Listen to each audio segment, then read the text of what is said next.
Elder Scrolls Online. Is it worth a buy? Let's read.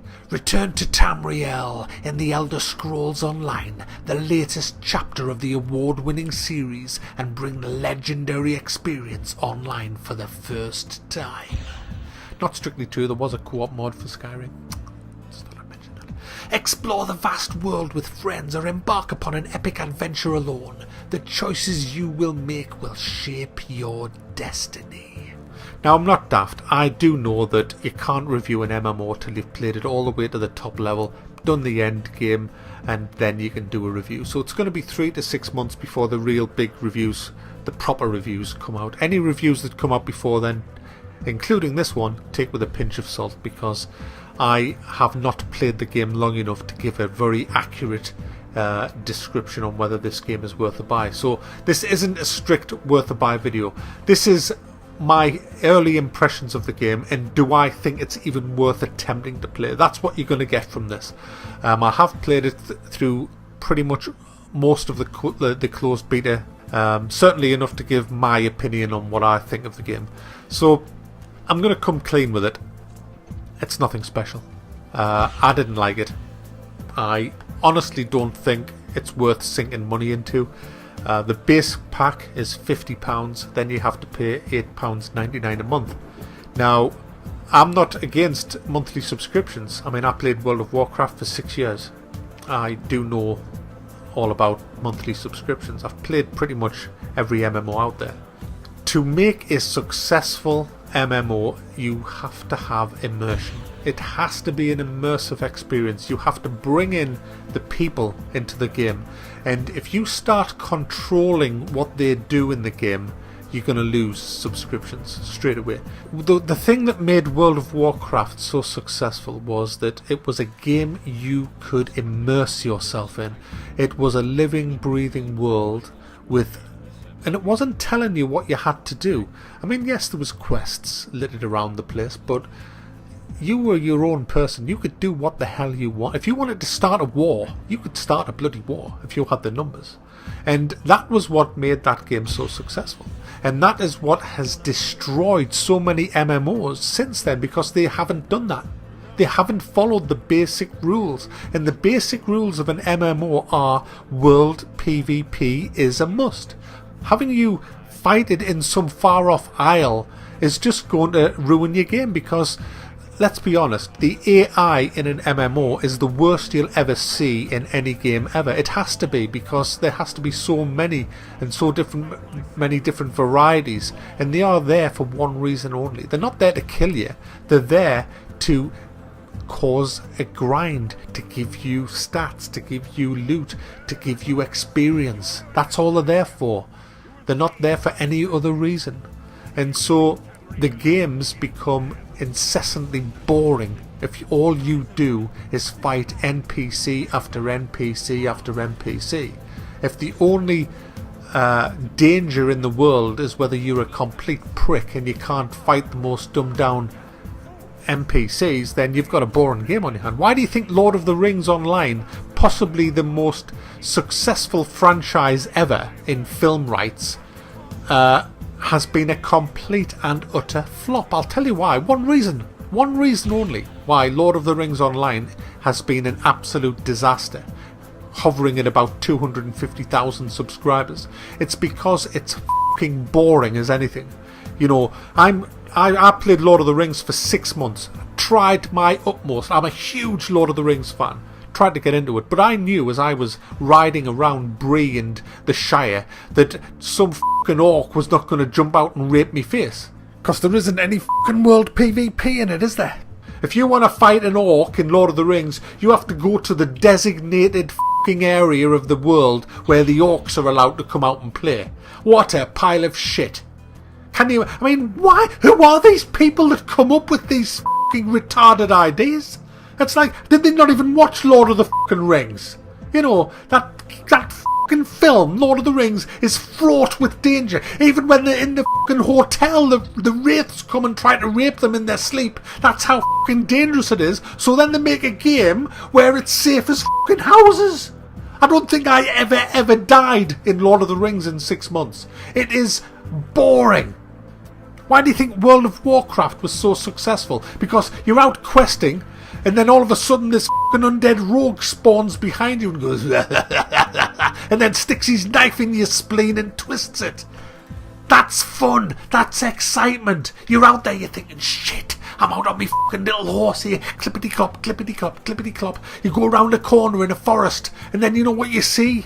You don't see some stupid little NPC wolf. No, you see 6 guys on horses, all from the opposite faction, just standing there going, alright lads, dinner time. And then you've got to fucking run for it. That was excitement. You didn't know what was round the next corner. Now when I was playing The Elder Scrolls Online, oh god, how fucking boring it was in the world. Every corner you go around, you see some stupid NPC standing there going, hi, free kill here, free kill, come and get your free kill. And it's boring. I couldn't play it for more than an hour at a time because I knew, and it was a horrible feeling, I knew that as I was questing, I was so unbelievably safe. Nothing was ever going to jump out on me. Nothing was ever going to surprise me. I was never going to run across the enemy. It was always going to be just the same old boring fucking NPC mass slaughter. And that doesn't appeal to me. I need more from my games. I need a bit of danger. I hate going around a world that's perfectly fucking safe. And am I going to buy this game? No. So you're never going to get an updated review of Endgame Elder Scrolls because I would need to be on antidepressants to actually get to the bloody end game of this. It's going to be so bloody boring. I find no challenge in shooting NPCs because they're shit. It's as simple as that, especially in a game where you can get overpowered loot and overpowered abilities. But Mac, it's got this great big area where you can go and Cyrodiil, it's called, where you can go and do PvP. No, that's what they tried to do with Guild Wars, and that's shit. That's no good. I don't want to go to a place and say, if you step into here, you are going to do PvP. No, I want PvP everywhere, except for the usual safe zones that you should have. I don't want to go somewhere to do me PvP, because that means that the other 90% of the game's fucking boring. So that was the PvP section. The other thing I couldn't get immersed in was the graphics. It didn't look real. The world looked too false. It looked like a studio set. I can't put my finger on it exactly, but as I was walking around, I would suddenly stop and go, this doesn't look real. It doesn't look dirty enough. Everything looks clean. It looks like it's all just been built by they look like props in a studio set, you know. It just doesn't do it for me. It doesn't do it. I never once got immersed. I never once felt... I mean, I go into Skyrim, right, and I'm immersed. As much as it's a single-player game, I kind of program myself. It's a single-player game, Mike. You're not going to get ganked in here. But I play it for a single-player game. But when I'm playing an MMO, it's a different ball game. I want to be ganked. You know, I need that when I'm playing. I need that danger. Without it, it's just... Oh, Mac, you've already covered that point. Get on with the graphics. Yeah, the graphics were boring. Very, very clean. Didn't feel like I was in any kind... I didn't know whether I was inside or outside. It was so kind of lifeless.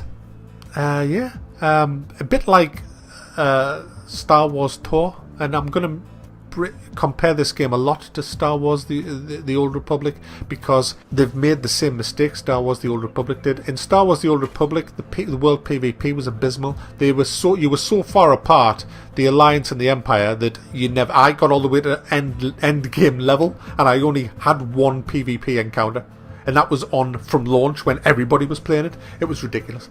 And with that game, the whole emphasis was on NPCs. Now, one of the things with an MMO, you don't need good NPCs because nobody cares. I wasn't reading the story. I don't give a shit. I tried to get into it, but I couldn't. And it was just like, oh yeah, whatever. Just give us your fucking loot, you little twat. Give us what do you want us to do? Give us your quest. What? Have I got to go and kill some foxes and collect the fucking tails for you? And, you know, and that kind of stuff. Nobody wants to hear a long-winded... The NPCs go on and on and on about bullshit. We don't care. We don't care. We just want our epics. That's all we want. You know, have you learnt nothing? So the MP says all the money they've spent on voiceovers and all that, totally wasted. You should just say when you click, do you want a quest? Yes. Alright, go there, do that. I give you this KKGG. You know, that should be it. That would appeal to us more, because we don't care about stories and all the rest of it. Well, I don't anyway. You know, it's not worth it. It's really not worth it, guys. It's not. How dare they charge £70 to play as an Imperial, and then there's a cash shop and a monthly fee? Fool to you for buying it, essentially. I'm not buying this. No way. It's not going to be in my collection. I'll play it when it goes free to play in a year, and it will. Mark my words. Or come back to this video and ridicule me. In 1 year's time, this game will be free, because after 6 months, nobody will be playing it, and the shareholders will cry, and so they'll have to change the whole thing around. They'll do what Star Wars Tour. I predicted that would go free to play in a year, and I was laughed at by the fanboys. And guess what? In a year's time, it was free to play, and it's still doing shit. So there you go. There's a lot of character customization, which is a strong point of this game. There's a lot of different classes, and the only saving grace for this game is that you can customize your class. I quite like the way it was. I was an archery rogue. I didn't even use daggers or any kind of melee weapon. I was just an archer, but I had the rogue abilities of stealth, which only lasted for 2.5 seconds, by the way, but I know I can make that a bit bigger as I level up. So I had fun with the archer. The combat system isn't quite as skillful as they make out to be. With a bow, I was aiming at people, but then if I suddenly aimed at the floor, the arrow still hit them, which was quite hilarious. But yeah, the combat's better than WoW. You know, it's not as restricted as WoW, so that's a plus. But overall, guys, I am very, very disappointed. I was looking forward to this game. I was all ready to buy it and subscribe to it, and I was looking forward to a good year of The Elder Scrolls Online with lots of PvP. There are different factions fighting each other, but it's not going to happen, and which is why I'm not going to play it. You can stick your side Rodale PvP zone up your arse. That's not what I want. I don't want a glorified battleground. I want proper world PvP immersion. It's just a shame. That's all the Care Bears. I blame the Care Bears who can't stand being ganked. And there'll be a few of them on here saying, yeah, WoW, go back to WoW, getting corpse camped all the time. No, you didn't. I played WoW for 6 years, got corpse camped about 20 times in 6 years, and I played it every night. So, you know, bog off. Mac, shut up. So this is definitely not worth a buy.